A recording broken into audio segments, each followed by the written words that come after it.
autour de cette question de l'automatisation des mesures. Mais en fait, quand j'ai commencé à réfléchir à la présentation, je me suis dit, mais la question, c'est pas tant l'automatisation, parce que vous commencez à la pratiquer un petit peu tous, c'est plutôt celle de la nécessité des mesures en échocardiographie. Et autour de cette question, c'est un vrai débat autour de la façon dont on va s'accaparer l'outil, la façon dont on va le maintenir finalement dans le rôle que nous avons et la prise en charge des patients. Et pour autant, quand on voit les recommandations, cette place en tout cas des mesures est encore fondamentale. Elle est fondamentale dans l'apprentissage initial, elle est encore fondamentale à chaque fois que l'ASE ou la Société européenne promeut de nouvelles recommandations. À chaque fois, on a quand même un principe de base comme quoi les mesures sont totalement indispensables. Alors, c'est une réalité de notre pratique. Et ici, je disséquais notre compte-rendu échocardiographique standard et je m'amusais à compter les mesures. Et je voyais qu'on était à 10, 20, 30, 40, 50 mesures, des mesures dérivées, des calculs complexes. Et je ne parle même pas des situations dans lesquelles on est dans les protocoles de recherche où là, on dépasse allègrement la centaine de mesures. Oui, mais est-ce que c'est vraiment notre pratique quotidienne ? Je veux dire, notre pratique quotidienne entre nous, là. Est-ce que c'est comme ça qu'on va réaliser des échocardiographies ? Est-ce qu'on est aussi systématique ? Et alors, je me suis permis cette petite étude. Vous avez vu, il y a une publication qui corrobore un petit peu cet élément-là. C'est que, finalement, avec le nombre d'années d'expérience, on s'aperçoit que la durée de l'examen va chuter drastiquement. On débute avec des 45-50 minutes, vraiment parfois 1 heure de temps d'examen, et puis avec 2 décades, 3 décades, 4 décades d'expérience, on s'aperçoit que l'examen il peut se résumer en 5 minutes. Et quand on regarde le nombre de mesures qui sont effectuées, eh bien forcément le nombre de mesures chute, et j'ai vu des comptes rendus échocardiographiques d'experts pour lesquels il y avait 2-3 mesures. Donc vraiment, il y a quelque chose qui se passe avec cette espèce de discordance en ce qui est promu par les recommandations. Et finalement, on est dans une espèce de quadrature du cercle dans laquelle on a des choses qui s'opposent, dont la durée de consultation en cardiologie, c'est des données HAS qui est classifiée de l'ordre de 15 à 20 minutes, mais des durées d'examen échocardiographique. Je rappelle, parfois, l'échocardiographie est incluse dans la durée de consultation, qui sont entre 20 et 40 minutes, c'était des données US. Et puis, la problématique que nous vivions tous, c'est une démographie cardiologique qui est drastiquement en baisse. Et finalement, nous sommes déjà au quotidien en mode fonctionnement totalement dégradé, et dégradé aussi dans la façon de réaliser notre échocardiographie, qui devient plus de l'échoscopie que de l'échocardiographie. On est d'accord sur ce principe. Alors pour autant, eh bien, je repose la question, y a-t-il nécessité à réaliser des mesures en échocardiographie ? Bien, je voudrais juste qu'on se remémore que l'organe cœur est un organe spécifique qui se différencie de l'ensemble des autres organes de par sa complexité et de par son dynamisme. Les phénomènes que nous observons sont des phénomènes dynamiques, ils sont variables, ils sont adaptatifs. La moindre variation périphérique va modifier effectivement l'ensemble des paramètres. On vous a parlé de la pré-charge, de la post-charge, etc. Je ne vous décris pas les courbes pression-volume qui varient, mais vraiment d'un instant à un autre, et ils sont tous en plus interdépendants. Et puis un autre argument de cette nécessité des mesures, c'est que reprenez toutes les recommandations publiées depuis 5 ans maintenant, systématiquement, il y a des paramètres de mesures structurelles et ou fonctionnelles qui vont orienter les patients dans des arbres décisionnels, dans des stratégies spécifiques. Donc, il semble obligatoire, en tout cas, de maintenir, en tout cas, l'existence de ces mesures. Et le dernier point, peut-être sur la nécessité des mesures en échocardiologie, c'est que dans cette approche qualitative, encore une fois, malgré l'ensemble de l'expérience que l'on pourrait avoir sur le sujet, eh bien, le cerveau humain peut être pris à défaut, peut-être, je ne sais pas si vous le voyez dans cette représentation, là, un peu particulière, il y a un visage où il y a une silhouette de lion. Vous la voyez pas, mais elle existe. Et en fait, ce que je suis en train de vous dire, c'est que le cerveau peut être mis à défaut dans son interprétation, et c'est vrai que peut-être la chose la plus difficile à appréhender en échocardiographie, au-delà de la fraction d'éjection, c'est la contraction longitudinale. Analyser ou donner un chiffre qualitatif de contraction longitudinale est extrêmement complexe. Par ailleurs, à ceux qui, à un moment donné, auraient espéré pouvoir passer complètement de l'échocardiographie, il faut savoir qu'il n'existe pas de gold standard. Souvent, on entend que l'IRM amène des mesures, une variabilité extrêmement relative, faible. Mais ce n'est pas le cas. En fait, la variabilité en IRM existe. Elle existe sur le ventricule gauche, elle existe sur le ventricule droit. Donc, le gold standard, ou en tout cas l'outil de remplacement, n'existe pas. Et puis, réglementairement parlant, je vous rappelle que l'échocardiographie est associée à une cotation spécifique. Et dans cette cotation, eh bien, il est noté l'obligation de réaliser un certain nombre de mesures obligatoires. Alors, Oui, maintenant, une fois qu'on est certain qu'il faut donner des mesures, qu'il faut rendre des comptes rendus avec des mesures, mais comment effectuer ces mesures? Eh bien, c'est là que la réponse provient probablement, et dans l'avenir, par l'automatisation. Une revue de la littérature avait été publiée en 2019 qui faisait l'état de l'ère de toutes les techniques et de leurs automatisations depuis les tout débuts de l'ère de l'échocardiographie jusqu'en 2018. Mais aujourd'hui, en 2022, et vous l'avez vu, et je passerai très brièvement, sur ce qui est possible de faire avec 2 ou 3 clics sur le clavier, à savoir une mesure d'épaisseur septale postérieure automatiquement obtenue, le diamètre télédiastolique, télésystolique sur une parasternale grand axe. Sur une apicale cavité, le système va vous donner une fraction d'éjection qui sera extrêmement reproductible. Et puis, ce que je trouve assez incroyable, et pourtant ça fait des années qu'on l'attend, c'est la mesure automatique des spectres, la capacité du système à mesurer sur 2, 3, 4, 5, 6, voire 10 cycles systématiquement, automatiquement, et nous donner des valeurs moyennées. Et ça, c'est un vrai plus, en tout cas, dans la façon d'exploiter les informations. Mais pourquoi s'arrêter sur le mode bidimensionnel et le Doppler? Pourquoi ne pas tenter d'apprivoiser, peut-être réapprivoiser le 3D, mais sans vouloir en extraire l'information tridimensionnelle qui parfois, sur un plan de vue cognitif, est un petit peu délicate à intégrer, mais simplement en appliquant les algorithmes. Et on l'a bien vu autour de cet après-midi, on l'a vu au cours de la vidéotransmission, finalement, très rapidement, grâce à ces algorithmes, on arrive à obtenir des valeurs. Alors, je ne vais pas refaire la démonstration de et ou comment on obtient donc ces volumes télédiastoliques, télésystoliques, mais sachez qu'il y a une riche publication, en tout cas, autour de la validation des mesures tridimensionnelles sur la fonction ventriculaire gauche, donc je ne reviens pas là-dessus. Mais surtout, ce qui est important, c'est qu'il existe des normes. Ces normes ont été obtenues à travers cette étude multicentrique de relecture d'examen chez des sujets normaux, 440 sujets normaux, qui montrent d'abord le niveau de variabilité inter-observateur obtenu. On est en dessous de 5-6% de variabilité inter-observateur. C'est des chiffres qui n'ont jamais été, en tout cas, obtenus par la technique échocardiographique avant l'ère tridimensionnelle.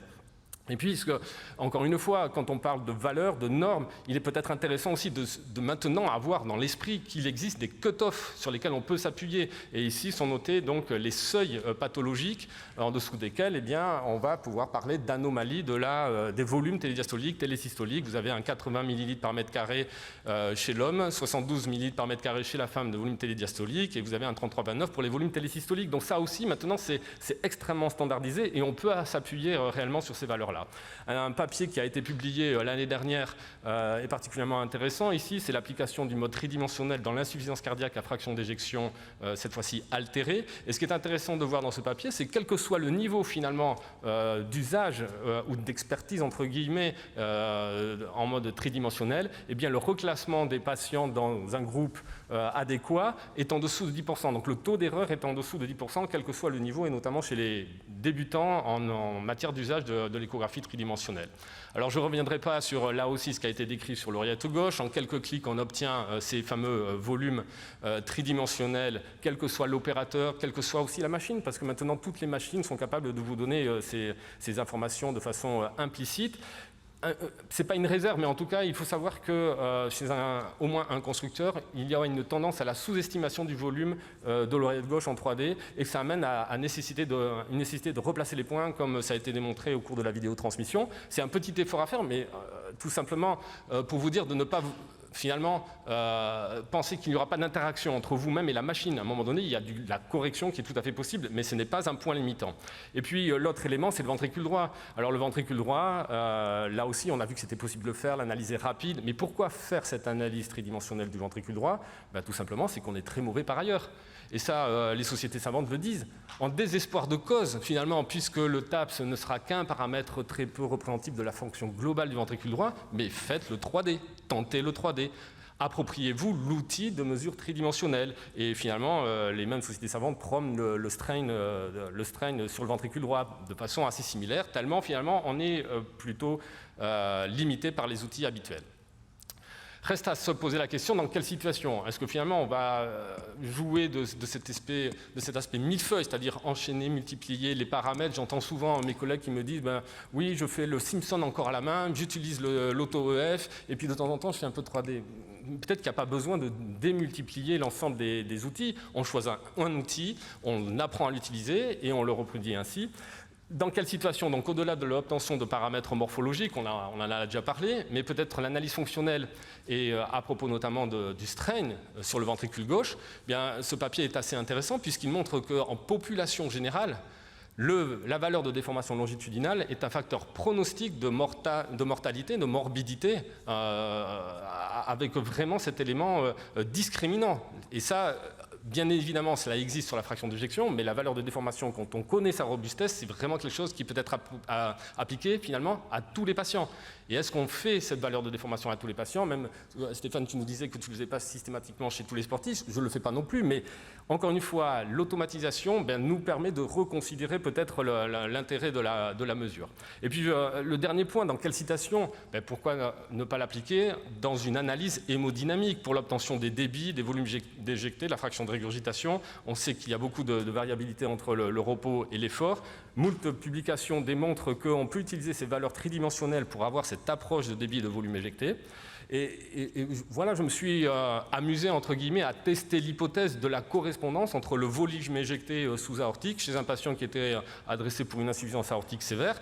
Et quand vous regardez l'adéquation qu'il existe sans avoir quasiment non recorrigé les volumes télédiastoliques, vous voyez, j'ai un volume éjecté sous-aortique à 124 ml, un volume VG à 123 ml. Je trouve que l'adéquation quand même est assez surprenante. Alors je ne vais pas vous le survendre, je ne vais pas vous dire que ça le fait pour tous les patients, mais en tout cas, il y a vraiment quelque chose qui peut être utilisé dans un certain nombre de situations. Et l'exemple que je voulais partager avec vous, c'est cette insuffisance mitrale. Un patient qui est adressé pour évaluation d'une insuffisance mitrale avec des doutes de quantification. Et vous voyez donc une oreillette gauche qui est plus que confortable, un VG qui est conservé. Et puis donc en Doppler couleur, on va utiliser l'ensemble des plans de vue au niveau apical, basculer, balayer, antéro-postérieur, latéral, afin de déterminer jusqu'à quel niveau de profondeur ce flux de régurgitation se retrouve dans l'oreillette gauche. Et on voit effectivement que sur certaines vues, on semble avoir un flux, un effet Coanda, vous savez, avec un lissage jusqu'au fond de l'oreillette gauche. Mais la PISA ne sort jamais véritablement de façon absolue. Bon, ça arrive d'avoir ces problèmes de quantification. Et regardez, quand on applique la technique des débits, donc d'un côté l'éjection sous-aortique, qui nous donne un volume d'éjection sous-aortique à 53 ml, et de l'autre côté, la différence des volumes télédiastoliques et systoliques nous donne un volume à 107 ml. Vous comprenez bien que la différence entre les deux nous donne directement le volume régurgité. Et à partir de là, on en déroule la fraction de régurgitation, et vous voyez, on atteint les seuils, on est très proche des seuils en tout cas pour qualifier cette insuffisance mitrale sévère. Et cela avec des paramètres, encore une fois, que vous obtenez naturellement dans le cadre de votre examen échocardiographique de routine. Voilà, donc est-ce qu'on peut aller un tout petit peu plus loin maintenant, une fois qu'on a dit tout ça? Bien, on sait que là aussi, l'intelligence artificielle fait d'énormes progrès. On a de la modélisation couplée à de la quantification qui apparaît. Les culots aortiques maintenant sont appréhendés en mode tridimensionnel, un peu comme au scanner. La modélisation de la valve mitrale que vous avez en bas à droite. Et puis le mode BSI, là aussi, qui amène beaucoup de promesses. Pour l'instant, vous savez, c'est de la quantification de l'orientation des flux intracardiaques. Là aussi, ça paraît être du domaine du futur et on se dit mais c'est tellement loin, ça ne nous servira jamais. Bon, mais écoutez, là, nous, on fait de l'analyse chez ce patient préphénotypique dans une famille de Barlow. Et c'est vrai que l'échocardiographie transthoracique, les plus expérimentés parmi vous, verront qu'en mode bidimensionnel, on voit un certain degré de prolapsus. Mais ce qui est très étonnant, c'est qu'en fait, cela dépend vraiment de la position de la sonde sur le thorax. Il suffit de becquer très légèrement vers la partie antérieure et on ne verra pas le prolapsus, enfin le prolapsus, le début de descente du point de coaptation. Et ça, c'est clairement authentifié par une acquisition tridimensionnelle avec une reconstruction volumique, comme vous la voyez, où on voit la symétrie finalement, avec un point de coaptation qui va descendre légèrement au niveau de l'anneau que côté latéral de la valve mitrale. Donc vous voyez que le mode tridimensionnel va pouvoir nous donner des informations, et là-dessus sont découlés des chiffres qui permettent d'authentifier l'aspect qualitatif. Alors maintenant, s'il fallait parler de demain, eh bien peut-être que demain, mais je vous assure, ce n'est pas encore aujourd'hui, on estime et on pense qu'on aura finalement à ne faire que des acquisitions et que finalement tout partira dans une nuage et que tout sera analysé indépendamment de n'importe quelle mesure qui serait effectuée. Et ça, c'est parce qu'aujourd'hui, il y a des collections et des databases d'échocardiographie qui permettent de créer des clusters en fonction de 50, 100 images qui sont qui permettent de créer donc, des clusters de pathologie. Et là, effectivement, ça sera vraiment la toute dernière révolution de l'échocardiographie, parce qu'à ce moment-là, effectivement, eh bien, on n'aura plus à mesurer quoi que ce soit.